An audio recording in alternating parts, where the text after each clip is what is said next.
एक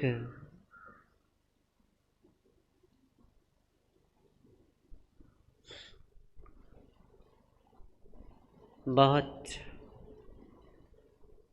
संक्षिप्त है परंतु बहुत प्रिय सूत्र है।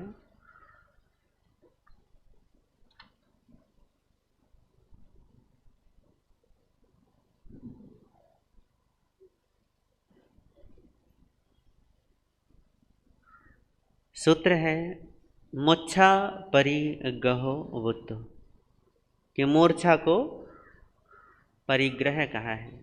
मूर्छा अर्थात आसक्ति, बेहोशी, प्रमाद या सीधा कहें तो अज्ञान।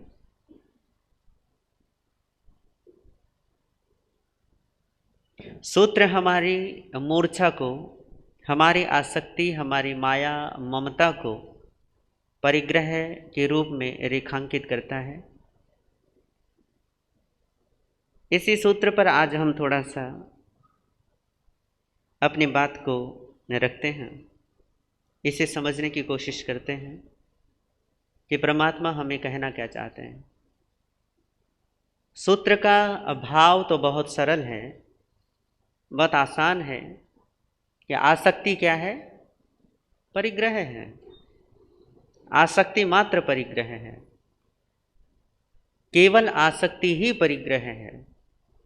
परिग्रह अर्थात संग्रह, अर्थात पाने की और संग्रहित करने की और ग्रहण करने की और ज़्यादा जुटाने की जो इच्छा है, उसी को हम परिग्रह कहते हैं। और इस परिग्रह को परमात्मा कहते हैं कि यह आसक्ति है और यह मूर्छा है।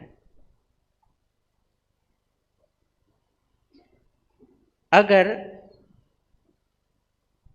भूख ज़्यादा हो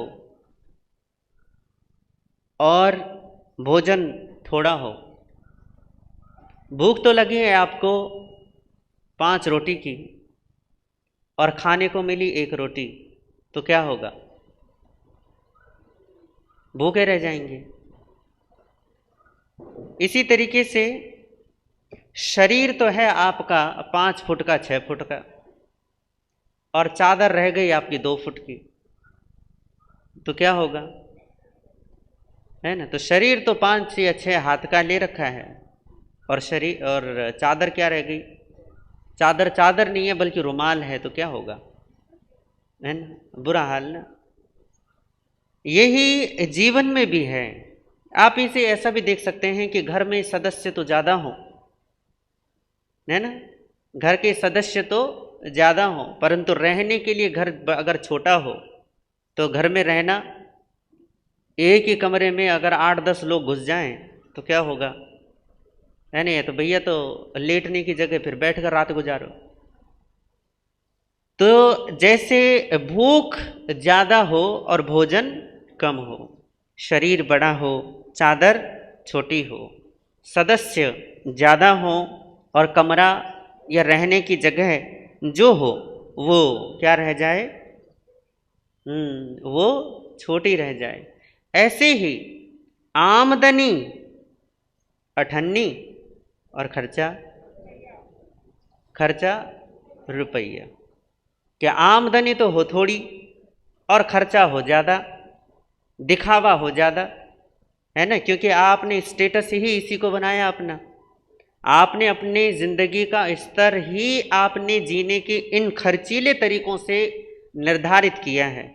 आप ज़्यादा खर्चते हैं इसलिए आप अपने आप को ज़्यादा महफूज समझते हैं, या आप अपने आप को समाज में ज़्यादा सम्मानित समझते हैं। समाज सम्मान इसी को तो देता है ना। घर आपके पास बड़ा हो, गाड़ी आपके पास बड़ी हो, कपड़े आपके ब्रांडेड हो, जूते चप्पल भी आपके बढ़िया बढ़िया भैया अंबानी को फेल करने वाले हो, तो आपको लगता है कि हाँ हम समाज में कुछ जी रहे हैं। और अगर ऐसा ना हो तो, है ना, जैसे भूख ज़्यादा भोजन कम, शरीर बड़ा चादर का छोटी, और लोग ज़्यादा कमरा छोटा, ऐसे ही आज की हमारी जो लाइफ स्टाइल है कुछ ऐसे ही है। खर्चा ज़्यादा है और कमाई हाँ, और आजकल तो एक लोगों को और भूत चढ़ा पड़ा है, महाराज जी बड़ी मंदी, बाजार मंदा, बाजार मंदा, है ना। मंदी की मंदी, मंदी है या मस्ती है, दोनों में से क्या है मस्ती है, मंदी है। बाजार में मंदी चल रही है, मस्ती चल रही है, दोनों चल रही है। क्या बात है, दोनों बराबर बराबर है ना। हाँ, पर कितने, एक दिन हम बैठे हुए थे, सुबह सुबह के टाइम था, और कुछ बंधु आए और करे महाराज क्या बताएं, क्या हो गया जी, करे बड़ा मंदा, बड़ा मंदा, करे इतनी मंदी। असल बात मंदी की नहीं है, असल बात खर्ची की है ना। आपने खर्चे अपने इतने बढ़ा लिए हैं, खर्चे आपने अपने इतने ज़्यादा बढ़ाए हैं कि अब आपको बाजार भी क्या लगता है, मंदा लगता है।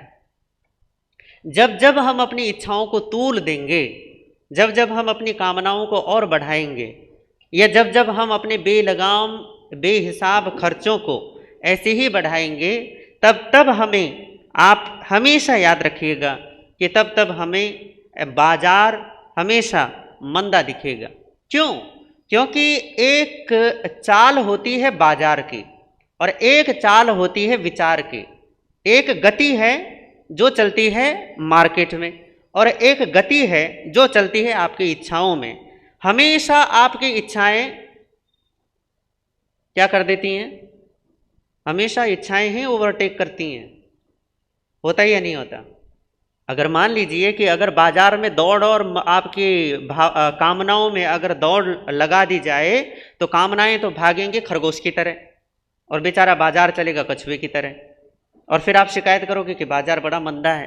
आप एक बार ये नहीं देखते कि पीछे झांक के कि भैया मैं अपनी वृत्ति तो देखूं, मैं अपनी वृत्ति तो जांचूं कि मेरी वृत्तियां तो नहीं भाग रही, मेरी कामनाएं तो नहीं भाग रही हैं, या मेरे बेलगाम इच्छाएं तो नहीं दौड़ रही हैं। और ज़्यादातर मामलों में, ज़्यादातर, हर 100% भी ये बात पूरी की पूरी सब पर लागू नहीं होती, परंतु ज़्यादातर मामलों में आप देखेंगे कि हमारी ही इच्छाएं हैं जो क्या कर रही हैं, बहुत तेज़ी से भाग रही हैं। और बहुत तेज़ी से भागती हैं, इसलिए आपको लगता है कि भैया बाजार क्या है, मंदा पड़ गया। एक चीज़ और मैं आप लोगों से पूछना चाहता हूँ, और वो ये है कि अगर मंदी होती है तो सबके लिए होनी चाहिए एक जैसा, बाजार तो सबके लिए एक जैसा ही होगा ना। पर कुछ लोग तब भी खुशहाल होते ही नहीं होते। हमने पुरुषार्थ को, हमने मेहनत को बहुत ज़्यादा महत्व दे दिया है। बहुत ज़्यादा महत्व देने का मतलब ये है कि हमें पुण्य पर भरोसा नहीं है। पुण्य समझते हैं, एक चालक बल जो आपके जीवन के हर एक चीज़ को, हर एक सफलता को, हर एक बात को क्या करती है, संचालित करती है। वो शक्ति जो पीछे बैठी है उसे हम क्या कहते हैं, पुण्य कहते हैं। आप दोनों में से किस पर यकीन करते हैं, पुण्य पर या अपने पुरुषार्थ पर? आप कहेंगे कि दोनों पर, है ना। अगर आपको दोनों पर भरोसा है फिर तो आप तो बिल्कुल सुबह से लेकर शाम तक जुटे रहते हैं, है या नहीं है? ऐसा हुआ एक बार, एक सेठ जी नगर सेठ थे, और नगर सेठ का आपको पुराने ज़माने का पता है कि नगर सेठ कैसे हुआ करते थे। एक बार देश के राजा को किसी चीज़ के लिए धन की ज़्यादा ज़रूरत थी, तो नगर सेठ से उसने क्या किया, धन लिया, और नगर सेठ से धन लेने के बाद अपना जो भी काम था वो उसने किया। तो नगर सेठ का मतलब है कि जो राजा को भी क्या कर सकता है, धन दे सकता है। ऐसे समय बीता, और समय बीतने के साथ बेचारे सेठ का भाग्य फिरा, और भाग्य फिरने के बाद क्या हुआ कि वो, उसका नुकसान होता चला गया, और बड़ी चिंता है, बड़ी फिक्र है कि अब करूं क्या, कैसे करूं, कैसे संभालूं। तो उसकी पत्नी बोली, सेठ की पत्नी, कि देखो आप एक काम करो, ये आपने राजा का सहयोग किया था, आपने राजा को सहायता दी थी तब उस समय में जब राजा को क्या थी, ज़रूरत थी। आज हमें ज़रूरत है, तो आप एक काम क्यों नहीं करते, आप राजा साहब से जाके सहायता क्यों नहीं मांगते? तो वो बोला सेठ, करे ऐसे कैसे जाऊं, करे फिर भी, करे आपको मेरी सुन के, मेरी बात मान के तो जाना ही पड़ेगा। सेठ ने एक बार दो बार बेचारे ने शर्मा शर्मी में टाला बात को, पर फिर जब पत्नी पीछे ही पड़ गई तो वो क्या हुआ, वो सहायता पाने के लिए राजा के पास गया। राजा ने देखा, करे सेठ जी आप कैसे आए? करे राजन क्या बताऊं, वो मैं बस कुछ सहायता पाने के लिए आपके पास आया था, क्योंकि आप मुझे ज़रूरत है। तो राजा ने कहा करे ठीक है देखते हैं। उसने राजा ने एक बकरी मंगवाई और सेठ को बकरी पकड़ा दी। अब जैसे बकरी पकड़वाई, सेठ बड़ा हैरान, मैं तो सहायता की आशा में आया था, मैंने तो अपना खजाना खोल दिया था इसके लिए, और मैं आया हूँ आज सहायता पाने के लिए, तो ये मुझे क्या दे रहा है? बकरी। तो बकरी लेके बेचारा कुछ बोला तो नहीं, पर बकरी लेकर आ गया। अब बकरी बेचारे पता नहीं क्या हुआ, चोरी हो गई या मर गई, पता नहीं क्या हुआ, वो फिर से वहीं का वहीं आ गया। उसकी पत्नी कहने लगी करे आपको फिर जाना पड़ेगा राजा के पास सहायता पाने के लिए। कुछ दिनों के बाद, कुछ महीनों के बाद वो राजा के पास फिर गया। राजा ने कहा सेठ जी आप? करे हाँ क्या बताऊँ से राजन, मैं फिर से परेशानी में हूँ और मेरी पत्नी की वजह से मुझे बार बार आपके पास आना पड़ता है, मुझे क्षमा करें, पर फिर से सहायता चाहता हूँ। तो राजा ने कहा ठीक है, अगर आपको सहायता चाहिए तो एक काम करते हैं। उन्होंने फिर से कहीं से एक भैंस मंगवाई और सेठ को दे दी। सेठ फिर हैरान कि यार राजा को पता है कि मैं क्या चाहता हूँ, मैं सहायता चाहता हूँ, और ये आदमी मुझे सहायता देने के बजाय पहले बकरी पकड़ा दी और अब क्या पकड़ा दी? अब भैंस पकड़ा दी। वो चलो चुपके से भैंस लेकर आ गया। गजब ये हुआ कि 2-4 दिन बाद भैंसी मर गई। हाँ, और मर गई तो वो बेचारा फिर वहीं का वहीं, सेठानी फिर से पीछे पड़ गई, अब जाओ जाओ जाओ। पर सेठ ने कहा करे बार बार देखो राजा शायद हमारी सहायता नहीं करना चाहता है ना, करे इस तरीके से बार बार जाना अच्छा नहीं लगता है। देखो अगर राजा को सहायता करनी होती तो वो पहली बार में कर देता, पहली बार में बकरी पकड़ा दी, दूसरी बार में भैंस पकड़ा दी, अब पता नहीं क्या पकड़ाएगा, मैं नहीं जाने वाला है। सेठानी ने सोचा अभी नया नया मामला है तो थोड़ा दिमाग क्या है अभी खराब है, तो चलो कुछ दिन रुक जाते हैं, फिर इसको टोकेंगे, फिर इसको भेजेंगे। 2-4 महीने बीते, फिर सेठानी ने एक दिन फिर जिद पकड़ ली कि जाना तो पड़ेगा आपको राजा के पास, जाओ। सेठ बेचारा ना ना करता भी क्या कहाँ पहुंच गया? राजा के पास। राजा से पूछा, राजा ने कहा करे और सेठ जी सब ठीक? करे हाँ बस राजन कट रही है, बस जिंदगी है, बस चल रही है, बस मरने की ही क्या है कमी है, बाकी तो आप देख ही रहे हैं कि हाल कैसे हैं। करे हाँ आप चाहते क्या? बस सहायता के लिए आया हूँ। करे अच्छा, तो राजा ने क्या कहा? करे ठीक है सहायता करता हूँ। उसने एक गाय मंगाई और फिर से गाय पकड़ा दी और सेठ बेचारा गाय को लेकर आ गया। गाय लेकर आया और गाय का पालन उसने शुरू कर दिया। धीरे धीरे धीरे धीरे कहते हैं कि उसने एक गाय से ही 10, 10 से 20, 20 से 30, 30 से 40 और ऐसे बढ़ता बढ़ता बढ़ता बढ़ता उसका फिर व्यापार फलने फूलने लगा। एक दिन राजा ने उस सेठ को दरबार में बुलाया और कहा कि सेठ जी लगता है आप सहायता के लिए आए थे। करे राजन वो पहले बात है, अब तो चलो मेरी गाड़ी है पटरी पर आने लगी है, जब जरूरत थी सहायता की तब की बात थी। करे नहीं, बात सहायता की नहीं है, बात यह है कि मेरी तरफ से आपको एक ऑफर है। करे जी बोलिए। करे मैं आपको अपना भंडारी बनाना चाहता हूँ। क्या कहा? आपको अपना भंडारी बनाना चाहता हूँ। तो सेठ ने कहा करे राजन आपका आदेश सर माथे पर मुझे एक बात समझ में नहीं आई। जब मैं पहली बार आपके पास आया आपने मुझे बकरी पकड़ाई, दूसरी बार आया भैंस पकड़ा दी, तीसरी बार आया आपने गाय मुझे दी, और गाय की वजह से चलो ठीक है मैं फिर से पटरी पर आने लगा हूं, अब मुझे इतनी सहयोग की आवश्यकता भी नहीं, और तब आप मुझे कह रहे हो कि चलो अब मैं तुम्हारा क्या करता हूं। जब मुझे सहायता की जरूरत थी तब आपने साथ नहीं दिया, और आज जरूरत मुझे बहुत कम है, पहली बात तो है ही नहीं, चलो फिर भी मान लो कि मैं व्यापार अच्छे ढंग से करने के लिए कोई सहायता की जरूरत हो भी, और तब आप कह रहे हैं कि चलो अब मैं तुम्हें क्या बनाता हूं, भंडारी बनाता हूं। कह रही बात समझ में नहीं आया, आपने क्या किया? कह रहे सेठ जी कुछ भी नहीं, मैं तो केवल आपका भाग्य देखना चाहता था, मैं तो केवल आपका पुण्य जांचना चाहता था। मैंने पहली बार में देखा आप आए, अरे जिससे मैंने कर्जा लिया हो है ना, जिससे मैंने सहायता पाई हो और मैं अपने संकट से निकला हूं, वो व्यक्ति कोई साधारण तो हो नहीं सकता, पर अगर वो सहायता पाने के लिए मजबूर हो गया है तो इसका मतलब ये है कि भाग्य का क्या हो गया है, कुछ ना कुछ पलटा तो जरूर खाया। करे मैं केवल पुण्य जांचना चाहता था कि आपका पुण्य कितना है। करे मैंने बकरी दी वो तक नहीं संभली आपके पुण्य से, मैंने दूसरी बार भैंस दी 2-4 दिन में मर गई, गाय दी, अब ये देखो कि गाय से एक गाय थे और आज कितने करे हैं 50-60 गाय हो गई। करे इसका मतलब ये हुआ कि अब आपका पुण्य दोबारा क्या होने लगा है, बढ़ने लगा है। अब अगर मैं आपकी सहायता करूंगा तो आप डूबेंगे नहीं, आप गिरेंगे नहीं, तो पुण्य प्रबल है। तो आप देखेंगे कि पुण्य जांचने का तरीका क्या है, पुण्य जांचने का तरीका यही है कि आपको मेहनत कम से कम करनी पड़ती है, कम से कम, और लाभ आपको ज़्यादा से ज़्यादा होता है। सामने वाला आकर अपने आप आपसे व्यापार की बात करता है, आपको जाने की, घूमने की या अपना माल दिखाने की बाजार में कोशिश नहीं करनी पड़ती। बस सामने वाला आता है, कहीं ना कहीं से खोजता, घूमता, ढूंढता हुआ आप तक पहुंचेगा और कहेगा कि भाई बड़ी दूर से आया हूं और मुझे ये माल चाहिए। आप फटाफट क्या करेंगे? आप फटाफट प्रगति करते चले जाएंगे। ये पुण्य की निशानी है। और जब पुण्य थोड़ा कम हो तो उसकी निशानी क्या है? उसकी निशानी ये है कि दिन भर लगे रहोगे, सुबह से लेकर शाम तक लगे रहोगे, तो भी क्या नहीं होगा। हाँ ठीक है, लाभ आप सोचते होंगे कि हो जाएगा, पर ठीक है ना, एक बेचारा गधा भी पूरे दिन मेहनत करता है और एक शेर भी, है या नहीं है?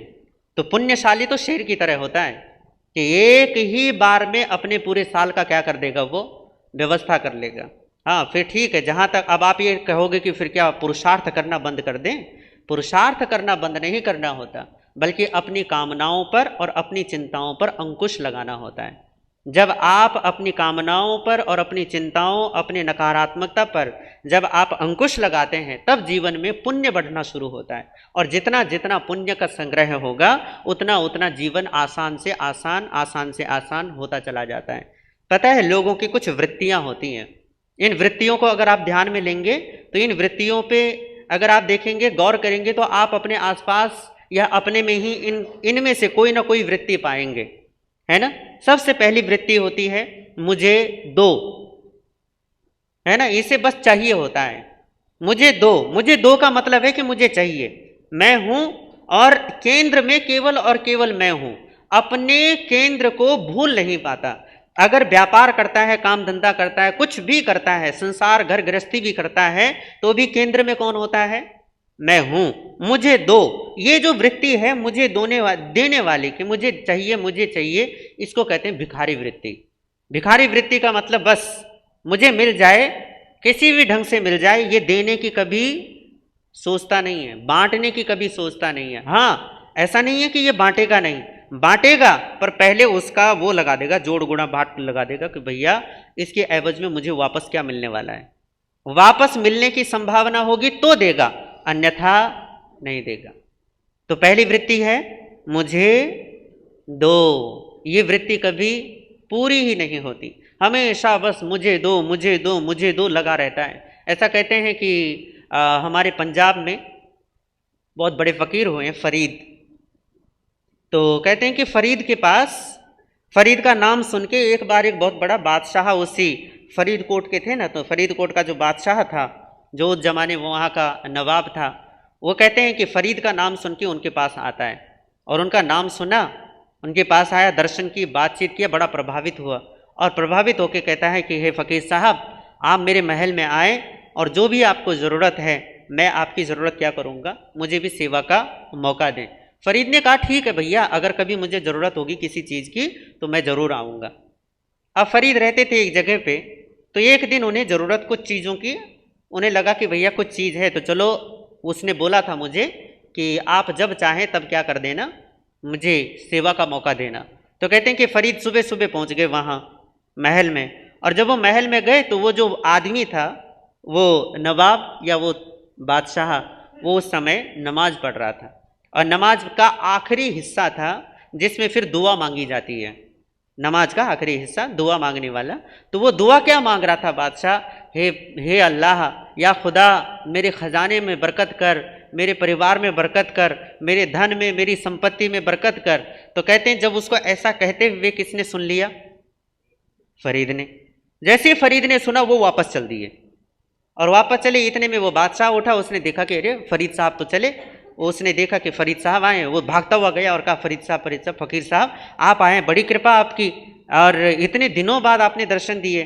करे हाँ भाई, मैं कुछ ज़रूरत थी, तुमने मुझे बोला था कि मैं आ जाऊं, पर मैंने देखा मैं वापस चल दिया। करे आप बोलिए ना।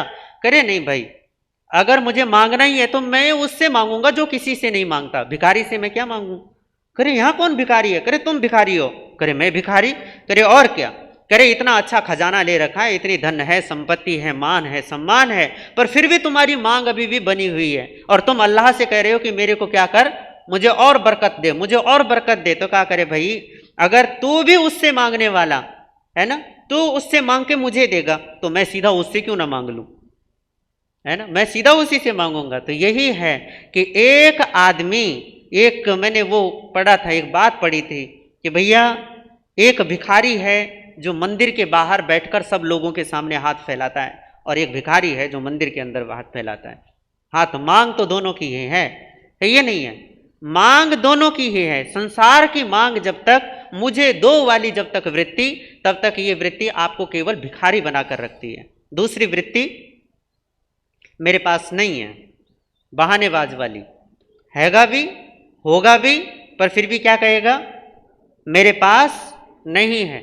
कृपण वृत्ति, कंजूस, जिसे हम कहते हैं मूंजी, है ना, ये कंजूस वृत्ति, ये देना नहीं चाहेगा, ये बांटना नहीं चाहेगा। आप देखेंगे कि अगर कहीं अगर दाने गिरा रखे हो या खाने पीने की चीज अगर आप छत पर डाल दो, और अगर वहां आसपास एक कबूतर होगा या आसपास एक कौवा होगा, तो आप 5 मिनट बाद जाकर देखें वहां झुंड का झुंड होगा, अपने आप ही। किस लिए? क्योंकि वो अकेले नहीं खाते।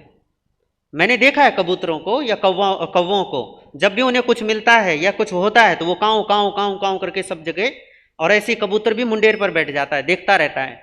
पता नहीं उनका आपस में कौन सा मोबाइल फोन उनका कनेक्शन जुड़ा रहता है कि वो नीचे बैठे बैठे सबको बुला लेता है ना। पशु पक्षियों में भी ये आदत है कि अकेले नहीं खाते, परंतु ये जो ये वाला है ना, मेरे पास नहीं है, ये क्या करता है, ये कहता है नहीं नहीं नहीं मेरे पास नहीं है, अभी नहीं दे सकता, अभी बहाना लगाएगा, अभी तो कम है, अभी हमारे पास इतना है नहीं। तो ये क्या करता है, इंतजार करता है। ये कहता तो है कि मेरे पास होगा तो हम जरूर दे देंगे, परंतु ये एक चीज याद रखिए कि आजकल लोगों को ना पेट की बीमारियां बढ़ी हैं और कब्जियत बहुत ज्यादा होती है। पता है कब्जियत क्यों होती है? क्योंकि पकड़ नहीं छूटती। हाँ, हकीकत तो यही है, पकड़ नहीं छूटती। जितना लोभी, जितना लालची, जितना मूंजी, उतना ही क्या है, उतना ही पेट का रोगी। तो इसलिए कहा कि ये दूसरी वृत्ति होती है, मेरे पास नहीं है। तीसरी एक वृत्ति और है, ये कहता है ले जाओ, या क्या कहता है ये ले जाओ। ये उदार वृत्ति है, ये कपट, ये कृपण वृत्ति से, कंजूसी से थोड़ा सा ऊपर है, या इसे कहें कि कंजूसी का विपरीत है। ये जो उदार वृत्ति है, इसे हम कहें कि ये राजा जैसा होता है कि है तो कहेगा कि भैया क्या कर दो, ले जाओ, क्योंकि मेरे पास है तो मैं क्या कर सकता हूं, दे सकता हूं। पर एक अब आप अपने आप को जांचिए कि आप दोनों में से क्या हैं, आप धनी हैं या उदार हैं। जरूरी नहीं है कि हर धनी उदार हो, है ना, और ये पहचान है। आप अपने आप को जांच सकते हैं। जब एक आदमी धनी होता है ना, तो उसको लोग पहचानते हैं। सही कह रहा हूं? धनी अगर आदमी है तो उसको लोग क्या करते हैं, पहचानते हैं। आपने अपने जीवन में भी ये महसूस किया होगा कि जब तक आपके पास नहीं था तब तक लोग बगल से गुजर जाते थे, कोई आप तक, कोई जय जिनेंद्र तक ना कहता था, है या नहीं है? पर जैसे ही आपकी जेब हरी हुई, लोग पता नहीं कहाँ कहाँ से उठ के आते हैं रिश्ते नाते बनाने के लिए, है ना, तुम तो हमारे दूर के वो रिश्तेदार हो, है या नहीं है? धनी आदमी को लोग पहचानते हैं, पर उदार आदमी को लोग चाहते हैं। अब आप देखना कि दोनों में से आप क्या हो। अगर आपको लोग पहचानते हैं और चाहते नहीं, तो इसका मतलब है कि आप धनी हो। पर अगर आपको लोग पहचाने या ना पहचाने, वो आपको चाहते हैं और चाहते हैं, तो इसका मतलब आप क्या हो, उदार हो। ये उदार वृत्ति ही लोगों में आपको प्रिय बनाती है, आपको लोगों का प्रेमी बनाती है, लोगों के दिलों में आपको जगह देती है। ये कलकत्ता के एक सेठ जी की बात है और सच्ची घटना है। कहते हैं कि सेठ जी जब घर से अपनी दुकान की तरफ जाते थे और बिल्कुल सादा सिंपल रहा करते थे, पर सेठ जी थे ना, तो जब भी वो दुकान की तरफ जाते थे पैदल, ज़्यादा दूर दुकान नहीं रही होगी, तो जब जाते थे तो रास्ते पे मिलने जुलने वाले लोग कहते सेठ जी राम राम, तो सेठ जी कहते हैं हाँ भाई बता दूंगा। कोई कहता सेठ जी श्याम श्याम राधे श्याम ओम नमः शिवाय, वो कहता हाँ भाई बता दूंगा। जो भी उन्हें राम राम या जय जिनेंद्र कहता था, वो हमेशा एक बात कहते थे कि मैं क्या कर दूंगा, बता दूंगा। एक दिन किसी ने उन्हें कहा, राम राम सेठ जी, सुबह सुबह का वक्त था। वो कहा, हाँ भाई बता दूंगा बता दूंगा। वो गया सामने, करे सेठ जी रुको, इतने दिन से मैं आपको राम राम कर रहा हूं और आप हर रोज कहते हो कि मैं क्या कर दूंगा, बता दूंगा, ये चक्कर क्या है? करे भाई तुम्हारी राम राम जिसके लिए है उसको बता दूंगा, मुझे थोड़ी ना, मुझे होती तो मैं राम राम कहता।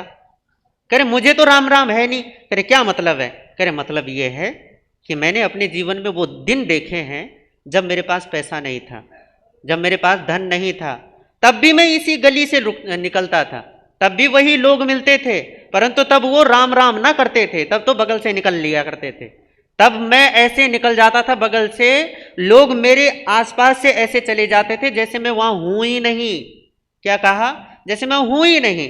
करिए पता नहीं 2 पैसे मेरे पास जब से आए सबकी नजर में आने लगा हूं, सब मुझे देखने लगे हैं और सब मुझे राम राम करने लगे हैं। तो क्या करे भैया, अब मैं जब यहां से तुम सब लोगों के राम राम अपनी झोली में इकट्ठा करके वहां ले जाता हूं और तिजोरी खोल के फिर सबको बोलता हूं, भैया उसकी राम राम, इसकी राम राम, उसके राम राम। तो भैया उसको तुम बोलते हो तो मैं जाकर उसको क्या कर देता हूं, उसको बता देता हूं कि तुम्हें क्या कहा है, उन सब लोगों ने राम राम कही है।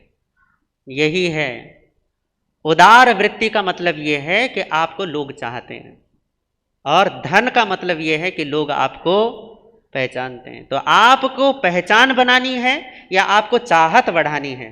दोनों में से क्या करना चाहोगे बताओ? हैं? मैंने एक कविता पढ़ी और कविता मुझे बहुत अच्छी लगी। छायावादी कविता है, कविता के बोल थोड़े से वैसे ही हैं, परंतु फिर भी तुकबंदी वाली नहीं है। पर आप देखेंगे कविता के बोल बड़े गजब के हैं। वो कहते हैं, उसके पास स्वयं का शहर था। इसे याद रखना कि चाहत में और पहचान में दोनों में से क्या चाहिए, और यह कविता बखूबी आपको बताएगी। कविता के भाव हैं कि उसके पास स्वयं का शहर था। आपके पास है, सौभाग्यशाली हो, पूना में रह रहे हो, ठीक है ना। उसके पास स्वयं का शहर था, शहर में फ्लैट था,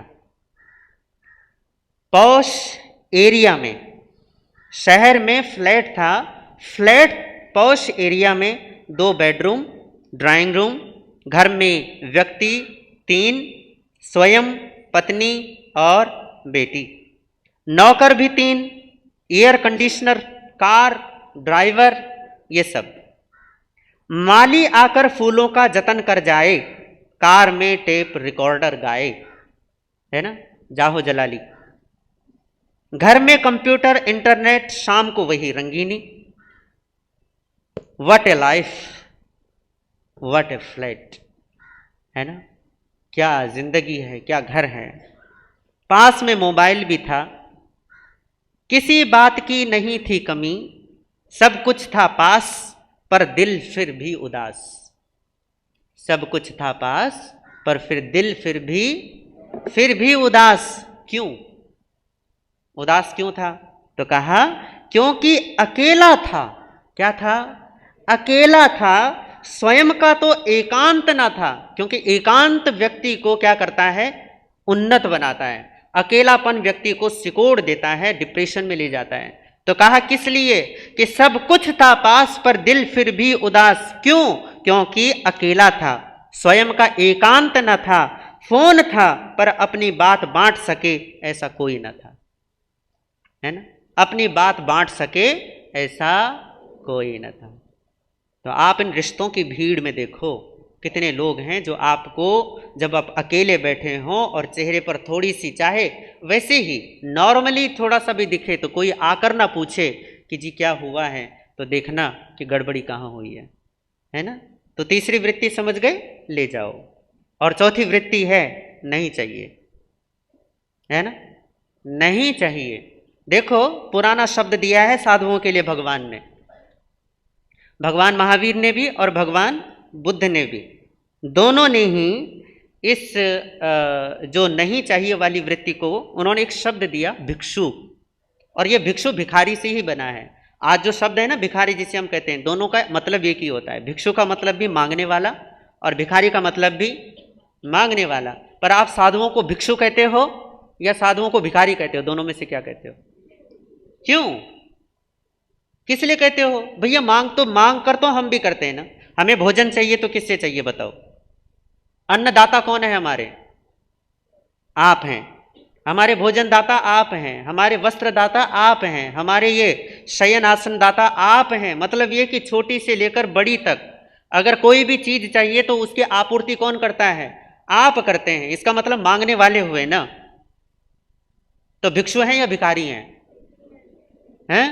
दोनों में फर्क क्या है? भिक्षु में और भिखारी में फर्क क्या है? क्यों कहते हो हमें भिक्षु, भिखारी क्यों नहीं कहते? बताओ।